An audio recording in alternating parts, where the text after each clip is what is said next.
Jeopardy! Host Ken Jennings was interrupted by champ Ray long before his crucial fourth win on Tuesday qualified him for next year's Tournament of Champions. The first big winner in weeks sweetly had to tell Ken he knew the correct final response despite writing something else. The four-day champ faced Jason Ray Dolan, a professor from Johnstown, New York, and Kim Agard, a project manager from Washington, D.C. Ray is a scenic artist from Ontario, Canada, who, with $95,000 total, now has the longest streak since 21-time winner Chris Ponullo folded 3 weeks ago. 4 wins, 5 ensures it, means Ray will be in next year's $250,000 winners tournament. Going into Final Jeopardy, things were tied with $20,100 versus $14,800 for Kim and $10,800 for Jason. Final Jeopardy under classic songs read, "The shouts of excited children at a 1946 holiday parade are said to have inspired this perennial favorite." What is it? Each player was incorrect, but Ray opted for an encore after revealing his wager and response. He had written down, "What is Santa Claus is coming to town?" Ken assured, "You're the closest of the three," to which Ray took the opening to wave his hand and say, "I know this now." "What is it?" Ken replied in surprise and a light flurry of impatience. "Here Comes Santa Claus," Ray sang in reply, which was the correct response though too late for it to be counted. "The kids were saying 'Here Comes Santa Claus,'" Ken smiled and assured, then moving on. Ken revealed Ray bet $9,600, leaving him with $10,500 and the winner, while Kim was a mere $700 short with $9,800. Jason bet big and was left with $800. Sway to go. Fans were thrilled that Ray pulled through, as one wrote on Reddit, "My man Ray giving quite a scare." "Excellent show," wrote another as a third agreed, "I would think both Kim and Jason would be in the producers' minds for second chance tournament." A fourth wrote, "Another reason to study wagering theory because Jason cost himself a win by not betting zero." Also weird wagering from Kim, though only contestants can know what it feels like to be up there. Ray designs sets for movies and TV shows, revealing tonight he just wrapped on Hulu's Handmaid's Tale. Jeopardy! Viewers have been impressed by his chops but have taken to various online forums to vent about his winning moves in a more literal sense. As the contestant responds to clues and keeps winning, he's also constantly swaying back and forth. On the show's podcast Inside Jeopardy on Monday, longtime producer Sarah Foss acknowledged the show is aware of his swaying too. "Ray, he kind of likes to move back and forth during his gameplay. Which is difficult for our camera operators. So he may or may not have gotten the nickname Ray the Sway. But Ray, however it is you like to win Jeopardy, you do you." According to DBS News Watch, the reasoning behind Ray's swaying is more than justified, it's due to a medical ailment.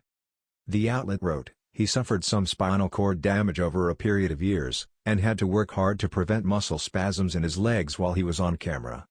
The father of one also won over fans on Monday's show when he wildly revealed that he's a twin and his sibling is in the process of auditioning for Jeopardy!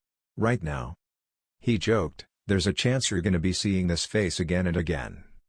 Ken question, "Have you guys considered just swapping in and out during your run without telling us?" Ray quipped back, "How do you know we're not?" The show's host laughed before joking, "We're going to have to start fingerprinting before every game." Moving on up. Ray will go for his 5th win tomorrow night and his arrival is a sigh of relief for Jeopardy! Fans who like winning streaks. Nearly midway through the season, which ends this summer, only 3 contestants before tonight had enough wins to qualify for next year's Tournament of Champions. Those would be Chris, who amassed the 5th longest earnings in history with $748,000 until he shockingly lost out of nowhere, Luigi de Guzman, and Priest David Sibley. Last week, Sean McShane, who insulted Long Island, got close with 3 but then lost to Ray.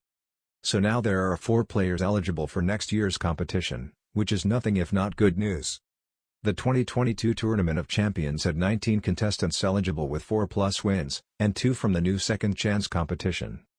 The stacked lineup for the ages included winner Amy Schneider, 40 prior victories, Matej Roach, 23 victories, Matt Amodio, 38 victories, and Ryan Long, 16 victories, from that season. It was so packed with power players that the game show even did a one-off episode with the 3 top stars that didn't count, just so they could flex. Over the summer, Ken and actress mayim Bialik were officially announced as the permanent replacements for the late longtime host, Alex Trebek. The hosting announcement hasn't been the only big move for Jeopardy! As executive producer Michael Davis, who replaced the ousted Mike Richards, filled a job that before them hadn't changed hands in decades either. It was a night of tense trivia, competitive energy, and one unexpected, slightly awkward moment between host Ken Jennings and returning champion Ray Lalonde that left fans buzzing on social media.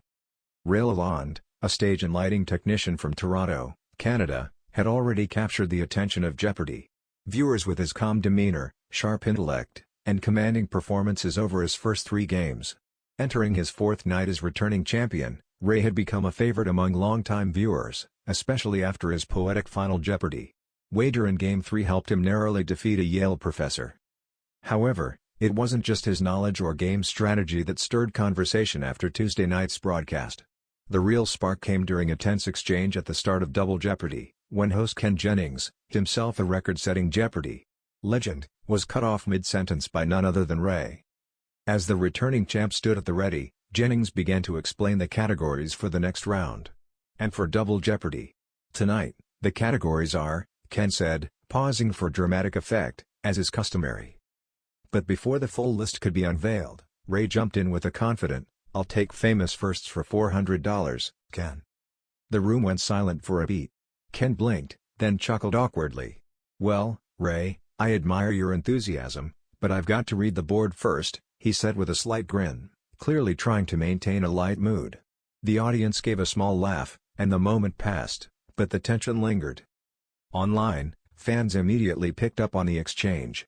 Within minutes of the show airing on the East Coast, hashtags like #LetKenTalk and #RayJumpTheGun were trending on X, formerly Twitter. While some viewers praised Ray's assertiveness, others felt he was being overly eager or even a tad disrespectful. "I love Ray, but you gotta let the man read the categories, bro," one user commented. Another joked, "Ken Jennings about to buzz in with a snarky comeback of his own."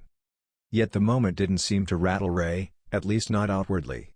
Once the round began, he was right back in his element, picking up clues left and right and executing his usual strategic daily double hunting.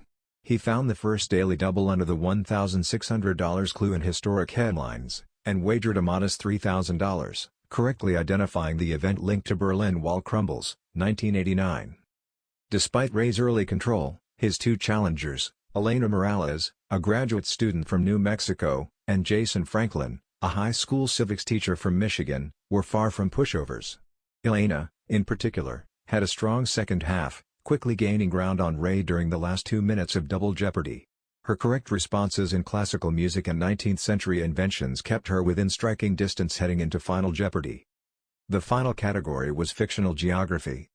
The clue, this imaginary island nation, first described in a 1516 book, has come to symbolize an ideal society, albeit a possibly ironic one. Ray scribbled his response quickly, as did both of his challengers. When the answers were revealed, the tension reached a fever pitch. Jason had written, "What is utopia?" Correct. He had wagered everything, bringing his total to $17,200. Elena also answered correctly, adding $6,001 to her $11,800 total, landing at $17,801. Then came Ray. He had also written, "What is utopia?" A flicker of a smile crossed Ken's face as he read it aloud. "That is correct. And what did you wager?" The number popped up on the screen, $3,001. Ray's final total, $17,802. A $1 victory. The narrowest margin since Chris Ponullo's infamous comeback in season 39. The audience gasped, then erupted into applause. Ray smiled, but you could tell the close call had shaken him slightly. He placed a hand on his heart, as though steadying himself. Ken stepped in with a teasing jab. "Well, Ray, I guess the lesson is, let the host finish reading the categories. That $1 win might have been karma trying to sneak up on you." Ray laughed, this time a bit sheepishly. "I'll remember that tomorrow night." Backstage after the game, Jeopardy's producers were reportedly amused by the early interruption but praised both Jennings and Lalonde for handling it with grace and professionalism. One anonymous crew member shared, "These things happen. You've got a high-stakes environment, adrenaline's pumping." Ray just got a little ahead of himself. In the post-game interview posted on the official Jeopardy! YouTube channel, Ray addressed the moment directly. "Yeah, that was on me," he said with a chuckle. "I was so focused on keeping momentum from the first round that I got a little too excited. Ken handled it like a pro, He's been in way more intense moments than that. Hopefully, I'll let him finish tomorrow. Fans online seem to quickly forgive the faux pas, with many turning their attention back to the remarkable competitiveness of the game and Ray's now 4-day champion streak. Say what you want, but the guy knows how to win, one Reddit user posted in the Jeopardy subreddit. 4 wins and tonight by a single dollar?